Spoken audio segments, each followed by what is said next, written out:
दोस्तों नमस्कार। जो जेएसएससी है वो अपना नोटिफिकेशन यहाँ पर जारी कर चुका है। आप ये देख पा रहे होंगे कि जो सामने स्क्रीन पर आपको दिख रहा है यही है जेएसएससी का नोटिफिकेशन, और ये आज ही जारी हुआ है। सॉरी, जेपीएससी का ये नोटिफिकेशन है और ये आज ही जारी हुआ है। ठीक है, तो इसको हम लोग थोड़ा सा डिटेल में देखेंगे कि इसमें कौन कौन से पोस्ट हैं और एलिजिबिलिटी क्या क्या है और किस तरह से आपको फॉर्म भरना है। तो सारा ही डिटेल यहाँ पर हम लोग देखने का प्रयास करेंगे। तो देखिए, ये जो वैकेंसी है वो अभी रिलीज़ हुई है और इसमें कुल जो पोस्ट हैं वो 10 पोस्ट हैं। ठीक है, और ये 10 पोस्ट के लिए वैकेंसी रिलीज़ की गई है, जैसा कि आप देख पा रहे होंगे। ठीक है, और कुल वैकेंसी कितनी है तो 342 कुल वैकेंसी है। ठीक है, सभी कैटेगरीज के मिलाकर कुल 342 वैकेंसी है, जिसमें सबसे ज़्यादा पोस्ट आप देख पा रहे होंगे कि उप समाहर्ता का है। ठीक है, उप समाहर्ता का सबसे ज़्यादा पोस्ट यहाँ पर दिखाई दे रहा है, 207 पोस्ट है। उसके बाद उसी प्रकार से आगे बढ़ेंगे तो अगला जो सबसे ज़्यादा वैकेंसी है वो राज्य कर पदाधिकारी का है। फिर आप पुलिस उपाधीक्षक को देखेंगे, डीएसपी का वैकेंसी है। इस तरह से वैकेंसीज फिर आगे कम हो जाती है, यानी यही 3 जो पोस्ट है यहाँ पर वैकेंसी काफ़ी ज़्यादा है। ठीक है, तो इसको कुल मिला देंगे तो आप लगभग 300 का जो वैकेंसीज है वो इन्हीं तीनों पोस्ट के लिए है। ठीक है, तो यहाँ पर जो कॉम्पिटिशन है वो काफ़ी तगड़ा होने वाला है इस एग्ज़ाम में। इसके अलावा आप यहाँ पर देखेंगे कि इन 10 पोस्ट के बारे में दी गई है, इनके सैलरीज़ के बारे में, इनके ग्रेड पे के बारे में बताया गया है। ठीक है, अब आगे चलते हैं। तो यहाँ पे वही है, कैटेगरी वाइज जिस तरह से आरक्षण मिलता है उस तरह से कैटेगरीज वाइज यहाँ पे सीट भी दी गई है, और बाकी जनरल की सीट मैंने आपको बताया कि उतना है। शैक्षणिक योग्यता में कुछ नहीं है, आपके पास ग्रेजुएशन का डिग्री होना चाहिए। ठीक है, और जो यूजीसी से अप्रूव जो भी कॉलेज है या यूनिवर्सिटीज़ है वहाँ से होना चाहिए, यही है, बाकी कुछ खास नहीं है। इसके अलावा उम्र गणना की तिथि पर बात करना काफ़ी ज़रूरी है। तो यहाँ पे देख सकते हैं कि साफ साफ लिखा गया है कि अधिकतम उम्र की गणना की जाएगी 1/8/2017। ठीक है, और न्यूनतम जो है वो 1/8/2024, यानी यहाँ पर लगभग 6 साल का ग्रेस जो है वो दिया गया है। लगभग 6 साल का ग्रेस यहाँ से मिलता है अधिकतम उम्र की अधिकतम उम्र सीमा में 1/8/2017। इसके बाद आगे बात करें उम्र सीमा की, तो आप जानते होंगे कि मिनिमम है 21 से नीचे वाला नहीं भर सकता है, और हाईएस्ट जो जनरल का है, जनरल का 35 है, यानी 35 में अगर 6 आप ऐड करते हैं तो यहाँ पर 41 तक जो एज वाले लोग हैं वो भी यहाँ पर भरेंगे, यानी जिनका एज ख़त्म हो गया था वो भी यहाँ पर एग्ज़ाम देंगे। इस वजह से कंपटीशन जो है और ज़्यादा तगड़ा होने वाला है। उसी प्रकार से ईडब्ल्यूएस का भी सेम है और अदर कैटेगरीज़ का यहाँ पर है, तो उसी तरह से आप 6 प्लस ऐड कर सकते हैं। तो जो भी इस तरह के लोग हैं वो यहाँ पर एग्ज़ाम देंगे। तो कंपटीशन बार बार मैं कह रहा हूँ कि वो थोड़ा सा यहाँ पर टफ होने वाला है। इसके अलावा जो आप जानते हैं कि 3 साल जिसने भी रेगुलर जॉब किया है गवर्नमेंट में, उसको 5 साल का यहाँ पर रिलैक्सेशन भी दिया जाता है। उन्हीं चीज़ों के बारे में यहाँ पर लिखा हुआ है। फिर आएंगे नंबर ऑफ़ अटैम्प्ट, तो यहाँ पे कोई भी नंबर ऑफ़ अटैम्प्ट का लिमिटेशन नहीं रहता है जेपीएससी में, तो ये आप जानते होंगे। और आरक्षण का लाभ का अगर बात करें तो देख लीजिए, आरक्षण का दावा करने वाले सभी वर्ग के अभ्यर्थियों को विहित प्रपत्र में स्थानीय निवास प्रमाण पत्र यहाँ पर समर्पित करना होगा। ठीक है, तो आरक्षण का लाभ उन्हीं को मिलेगा जो स्थानीय निवास प्रमाण पत्र यहाँ पर समर्पित करेंगे। और यहाँ पर ध्यान रखना है कि शैक्षणिक कार्यों के लिए निर्गत स्थानीय जो भी निवासी जाति आय है या संपत्ति प्रमाण पत्र है वो अनुमान्य नहीं होगा। ठीक है, शैक्षणिक कार्य के लिए अगर आपने निकाला है या बनवाया है तो वो काम नहीं आएगा। ठीक है, आपको नॉर्मल स्थानीय निवास प्रमाण पत्र यहाँ पर देना पड़ेगा। इसके अलावा महिलाओं को क्षैतिज आरक्षण दिया गया है और इसको भी लाभ लेना है तो उनको भी यहाँ पर स्थानीय प्रमाण पत्र देना पड़ेगा, तभी वो लाभ ले पाएंगी। उसी तरह से सेम है कि जो भी हैंडीकैप्ड हैं, खेल कूद है, सबके लिए वही है कि अगर आप आरक्षण का लाभ ले रहे हैं तो आपको जो भी है स्थानीय प्रमाण पत्र निर्गत कराना पड़ेगा। अब देखिए, यहाँ पर स्थानीय प्रमाण पत्र जो निर्गत कराना है उसमें कुछ सक्षम प्राधिकारियों का दिया गया है, जैसे जिला दंडाधिकारी, अपर दंडाधिकारी, उपायुक्त, अपर उपायुक्त, अपर समाहर्ता। तो इन सारे लोगों से अनुमंडल पदाधिकारी हैं। ठीक है, कार्यपालक और सहायक समाहर्ता और सहायक दंडाधिकारी और अंचल अधिकारी, तो इन्हीं से आपका जो स्थानीय प्रमाण पत्र है और जो जाति प्रमाण पत्र है वो निर्गत होगा। ठीक है, तो ध्यान रखिएगा कि तभी आपका जो डॉक्यूमेंट है वो सही माना जाएगा जब आप इन अधिकारियों से डॉक्यूमेंट बनवाएंगे। इसके अलावा जो जाति प्रमाण पत्र है इसका मूल प्रति आपको इंटरव्यू के समय में दिखाना होगा। ठीक है, तो यहाँ पे ध्यान रखिएगा। इसके अलावा देखिए, जाति प्रमाण पत्र के लिए यहाँ पे बताया गया है कि किनके, वही सेम जो हमने ऊपर पढ़ा, उन्हीं से आपका डॉक्यूमेंट जो है वो बना होना चाहिए, तो इसको ध्यान रखिएगा।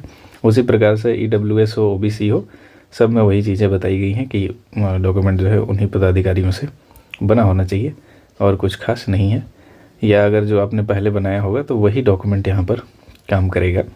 और EWS का भी सेम कहानी है। इसी प्रकार से निःशक्तता का लाभ है, तो वहाँ पर भी उसी तरह का जिस तरह डॉक्यूमेंट वो लोग बनवाते हैं अपना बनवाएंगे। खेल कूद में वही है कि देखिए, अगर ओलंपिक कमेटी की तरफ से अगर किसी को मेडल मिला है तो उनको आरक्षण दिया जाएगा, और प्रथम स्थान किसी खेल में रहा है राष्ट्रीय चैंपियनशिप में और राष्ट्रीय स्तर की प्रतियोगिता में विश्व रिकॉर्ड रहा है तो उनको यहाँ पर आरक्षण दिया जाएगा। ठीक है, अब हम लोग आगे चलते हैं।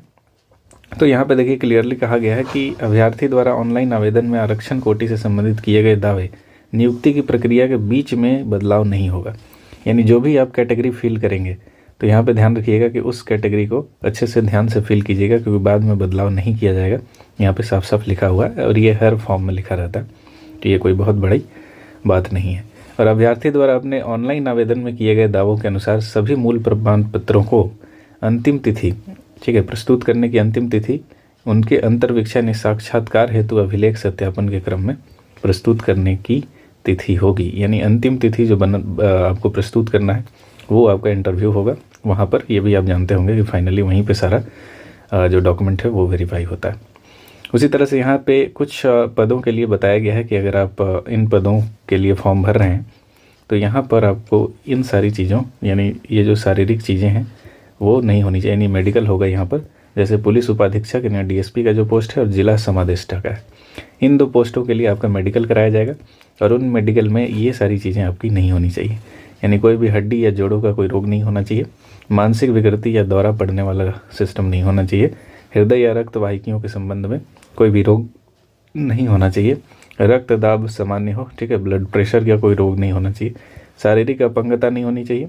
इसके अलावा क्लॉ हैंड से ग्रसित नहीं होना चाहिए, HIV नहीं होना चाहिए, आपका आँख जो है वो जो दृष्टि है 6/6 होना चाहिए, वर्णांधता कलर ब्लाइंडनेस नहीं होनी चाहिए, नाइट ब्लाइंडनेस भी नहीं होनी चाहिए।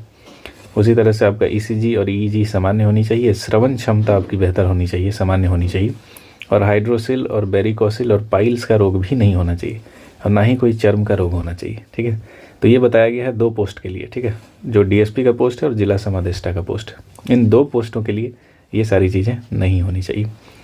इसके बाद अगर हम लोग बात करें पुलिस उपाधीक्षक, जिला समादेष्टा और कारा अधीक्षक और प्रोबेशन पदाधिकारी के लिए कुछ चीज़ें बताई गई हैं।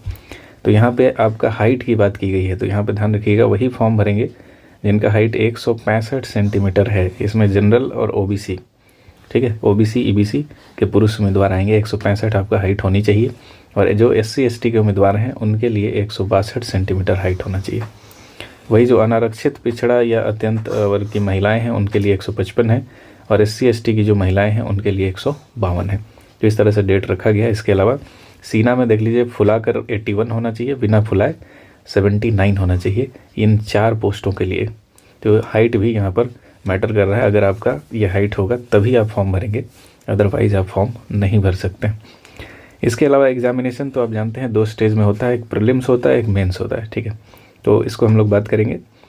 तो प्रीलिम्स में अगर देखें तो बिल्कुल जिस तरह से पहले 2 घंटे का एग्ज़ाम होता था वैसे ही होगा, और प्रीलिम्स के बाद जो है 15 गुना कैंडिडेट जो है ये मेंस के लिए सेलेक्ट होंगे। ठीक है, 15 गुना इनको मेंस के लिए बुलाया जाएगा।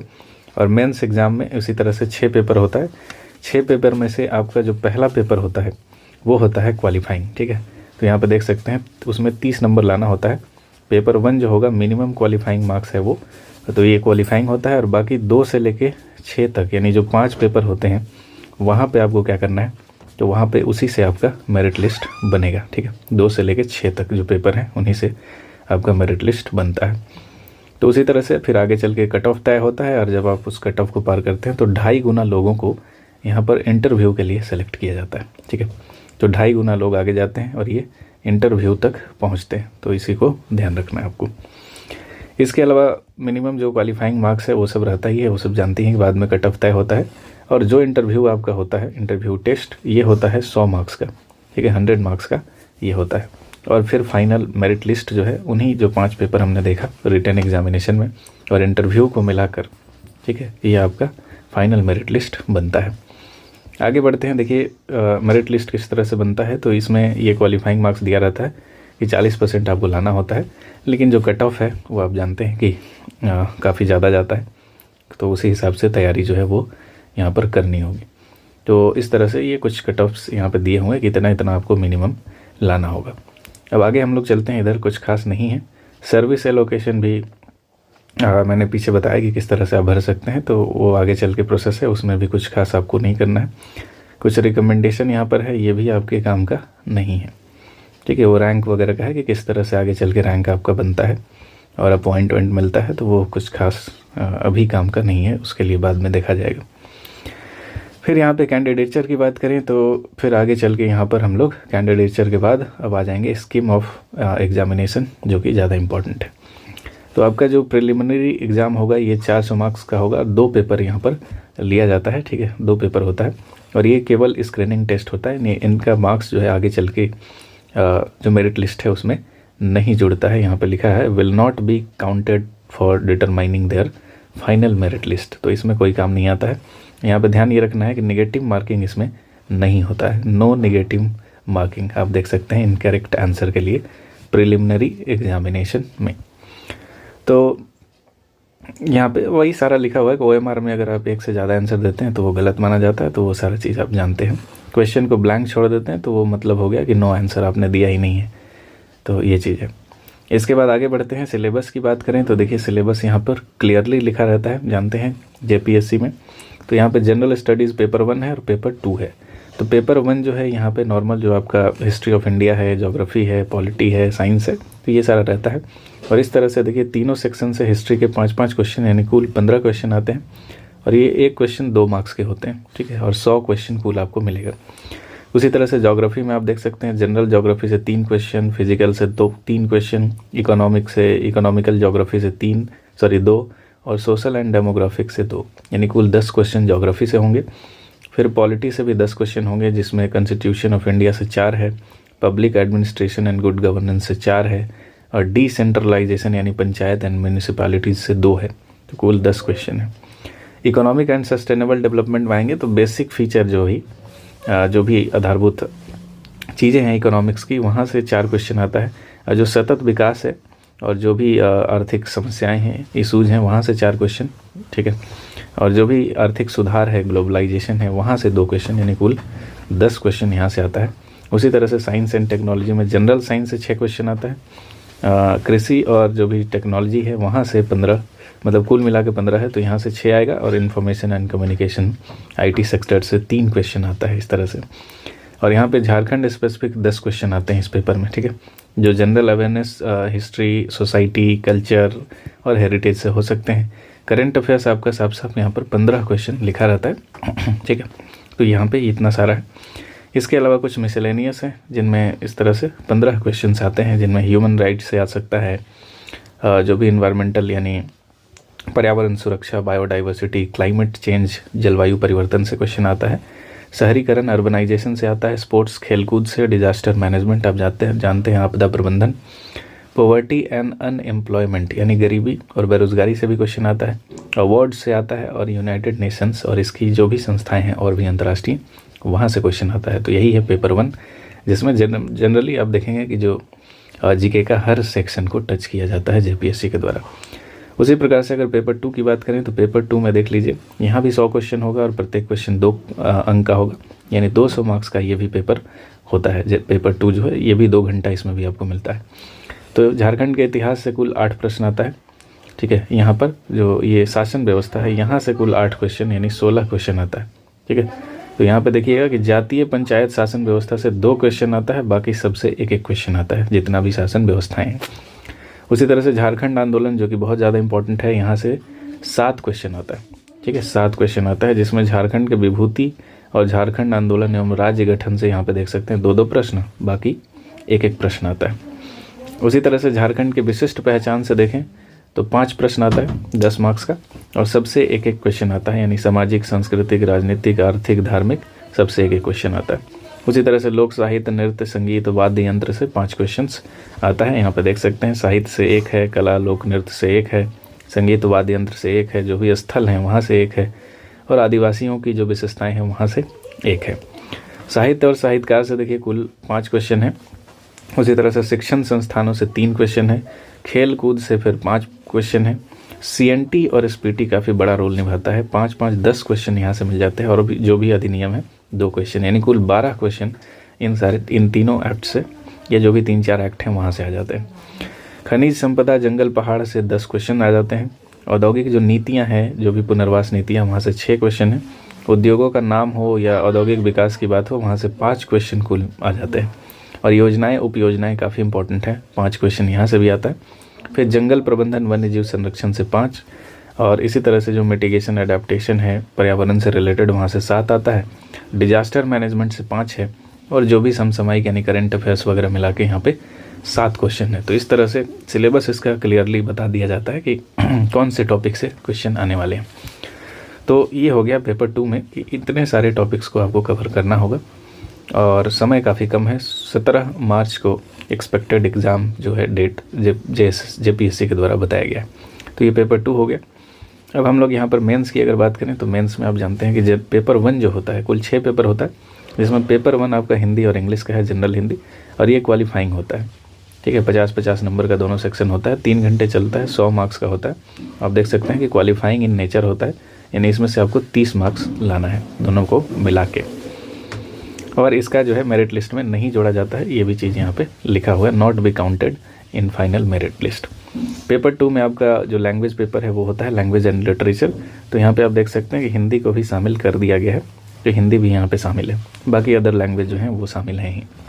और ये भी वही 3 घंटा और 150 मार्क्स का होता है, और डिस्क्रिप्टिव पेपर होता है। तो ये वाला 150 मार्क्स का होता है, बाकी जो पेपर हैं वो सारे 200 मार्क्स का होते हैं, और सेम 3 घंटा ही चलता है, और सारे डिस्क्रिप्टिव हैं। तो पेपर 3 जो होता है आपका, ये इसमें 3 सेक्शन जुड़ा होता है, हिस्ट्री और ज्योग्राफी, 2 सेक्शन है, हिस्ट्री और ज्योग्राफी। पेपर 4 में जब आप आएंगे तो यहाँ पे आपका इंडियन कॉन्स्टिट्यूशन यानी पॉलिटी और public administration and good governance, ये पेपर 4 है। पेपर 5 है तो इकोनॉमी है, ग्लोबलाइजेशन है, सस्टेनेबल डेवलपमेंट है, यानी सतत विकास है यहाँ पे इकोनॉमी वाला। और पेपर 6 जो है यहाँ पे साइंस है और पर्यावरण है, और जो भी टेक्नोलॉजी डेवलपमेंट है वो सारा है। ठीक है, तो इस तरह से ये पेपर बनता है 950, और प्लस यहाँ पर 100 नंबर का इंटरव्यू है, यानी कुल यहाँ पर नीचे देख सकते हैं 100 मार्क्स का, यानी कुल 1050 मार्क्स का आपका एग्ज़ाम होता है। और फिर आगे चल के उसी हिसाब से मेरिट बनता है, फिर इंटरव्यू आप देख ही रहे हैं, इस तरह से होता है 100 नंबर का। तो आगे चलते हैं, यहाँ पे दिया गया है मिसकंडक्ट की क्या क्या एग्ज़ाम हॉल में आपको नहीं करना है एग्ज़ाम के दौरान। ये हो गया परीक्षा शुल्क की अगर बात करें परीक्षा में, तो यहाँ पे 100 रुपये लग रहा है परीक्षा के लिए। ठीक है, तो ये झारखंड में जो है ये जानते हैं आपके सबके लिए हो गया, और जो भी अनुसूचित जनजाति जाति हैं उनके लिए मात्र 50 रुपये यहाँ पे लग रहा है। आवेदन पत्र भरने के लिए जो शर्तें हैं उनमें एक शर्त काफ़ी ज़्यादा इंपॉर्टेंट है, बाकी आप जानते हैं और कुछ खास नहीं है। तो देखिए, ऑनलाइन आवेदन के साथ एक पॉइंट याद रखिएगा कि ऑनलाइन जो आवेदन है इसके साथ किसी भी तरह का प्रमाण पत्र संलग्न नहीं करना है। यहाँ पे कुछ भी आपसे अपलोड नहीं करवाया जाएगा, ये साफ साफ लिखा हुआ। इसके अलावा लिखा हुआ है लेकिन एक चीज़, ये आवेदक यह सुनिश्चित करेंगे कि सभी वांछित प्रमाण पत्र उनके पास आवेदन भरने हेतु तो विज्ञापन में निर्धारित अंतिम तिथि के बाद का नहीं होना चाहिए। तो ये पॉइंट ध्यान रखिएगा, यानी आवेदन भरने के लिए विज्ञापन में जो निर्धारित तिथि है वो रखा गया है 29 फरवरी को, यानी जो आपके पास डॉक्यूमेंट होना चाहिए वो उसके बाद का नहीं होना चाहिए, ये 29 फरवरी से पहले का सारा डॉक्यूमेंट आपके पास निर्गत होना चाहिए। तो यही चीज़ लिखा हुआ है। ठीक है, और प्रारंभिक परीक्षा के लिए आप जो भी है सूचना आप सही भरेंगे, जवाबदेही आप ही की होगी, ये सारा लिखा हुआ है। और फिर आपको जो भी ईमेल आईडी मोबाइल नंबर आप उसमें डालेंगे उसको सुरक्षित रखिएगा, यूज़र आईडी पासवर्ड वो आगे आपका काम आएगा, यही सारा लिखा गया है। और यहाँ पर इंटरनेट बैंकिंग के जरिए आप पेमेंट कर सकते हैं, वही सारा चीज़ है। और जो भी आप फॉर्म फिल करेंगे उसको आप भरा हुआ आवेदन प्रिंट करके आप 2 प्रति, ठीक है, उसको रख लेंगे क्योंकि आगे वो काम आने वाला है। तो यही है। इसके अलावा यही लिखा गया कि जो भी आपका प्रमाण पत्र है, शैक्षणिक योग्यताएं हैं, अंक पत्र है, यानी जो भी मार्कशीट है वो आपको इंटरव्यू के समय में लेके जाना होगा। अगर आप इंटरव्यू के समय में लेकर नहीं जाते तो फिर आपका जो कैंडिडेचर है वो कैंसिल कर दिया जाएगा, रद्द कर दिया जाएगा। तो यही है, बाकी यहाँ पर कुछ खास नहीं है। और आगे इसमें लिखा गया है कि यहाँ पे निर्धारित स्थान पर फोटोग्राफ और हस्ताक्षर आपको अपलोड करना है। ठीक है, यहाँ पे देख लीजिए क्लियरली लिखा है कि रंगीन पासपोर्ट साइज फ़ोटोग्राफ और जो हस्ताक्षर है वो आपको डालना है, ठीक है, रंगीन। इसके अलावा अगर कोई सरकारी सेवा में है तो यहाँ पे लिखा हुआ है सीधा ही कि आपको एनओसी जो है वो देना है, ठीक है, एनओसी रखना है, एनओसी देना है, ये सारा चीज़ लिखा हुआ है। कोई भी फॉर्म से संबंधित समस्या है तो उसके लिए नंबर भी दिया हुआ है कि इसमें आप कॉल भी कर सकते हैं।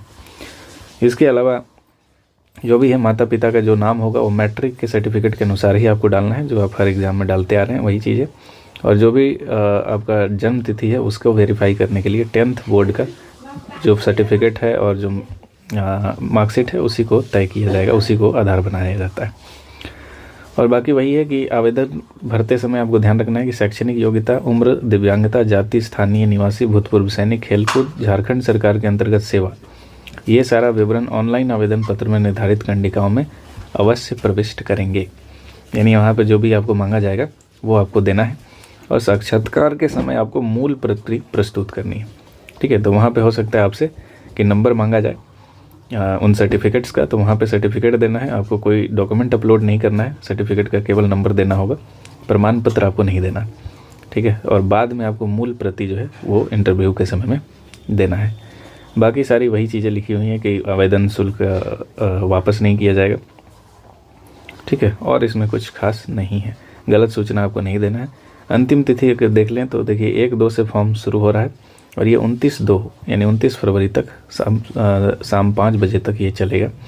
और शुल्क जमा करने का जो अंतिम तिथि है वो 1 मार्च 2024 तक दिया गया है, तो यह ध्यान रखिएगा। इसके अलावा एक अलग से नोटिस निकाला गया है और जिसमें 17 जो मार्च है ये एग्ज़ाम की संभावित तिथि बताई गई है, ये प्रीलिम्स के लिए है, ठीक है। प्री की जो एग्ज़ाम तिथि है वो 17 मार्च बताई गई है, तो इसको आप ध्यान रखिएगा और इसी के हिसाब से आपको तैयारी करना होगा। और अभी हम लोग क्या कर रहे हैं कि जो हमारा टेलीग्राम चैनल है कॉन्सेप्ट स्कूल का, यहाँ भी हम लोग जेपीएससी को लेकर कुछ कार्यक्रम शुरू करेंगे और जिसमें हम लोग जो भी सिंसियर लोग हैं उनको गाइड करेंगे कि किस तरह से आपको इस एग्ज़ाम की तैयारी आगे करनी चाहिए, क्योंकि समय कम है। और जैसे कि आप देख रहे हैं कि प्री अगर 17 मार्च को होता है तो मेंस भी काफ़ी जल्दी हो जाएगा, यानी मई जून में आपका मेंस भी हो जाएगा। तो तैयारी अभी से ही करनी होगी और तगड़ी तैयारी करनी होगी, क्योंकि देखिए जब भी इस तरह का पोस्ट आता है यानी अच्छे पोस्ट आते हैं तो काफ़ी लोग इस वैकेंसी की तरफ आकर्षित होंगे, यानी जो यूपीएससी वाले हैं वो भी इधर आएंगे, क्योंकि 207 कुछ जो वैकेंसी है वो उप समाहर्ता यानी जिसको हम लोग यहाँ पर एसडीएम बोलते हैं, तो एसडीएम की वैकेंसी इतनी सारी है। तो यहाँ पर यूपीएससी वाले जो कैंडिडेट हैं वो काफ़ी मात्रा में आएंगे, क्योंकि जेपीएससी का जो सिलेबस है वो लगभग मैच करता है यूपीएससी की तरफ, तो इस वजह से यहाँ पर आएंगे। और चूँकि इसका सिलेबस डिफाइंड रहता है तो इसलिए और ज़्यादा लोग यहाँ पर आएंगे, तो कंपटीशन काफ़ी ज़्यादा होने वाला है। तो कम तैयारी से काम नहीं चलेगा, यहाँ पे तैयारी तगड़ी होनी चाहिए, तभी आप अंतिम सिलेक्शन तक पहुँचेंगे। तो उम्मीद करते हैं कि सारी जानकारी आपको मिल गई होगी, इससे ज़्यादा इसमें कुछ भी नहीं है। एक्स्ट्रा जानकारी जो भी होगी आपको वो जो टेलीग्राम चैनल है हमारा वहाँ पर मिल जाएगा। तो मिलते हैं अगले वीडियो में। Thank you so much.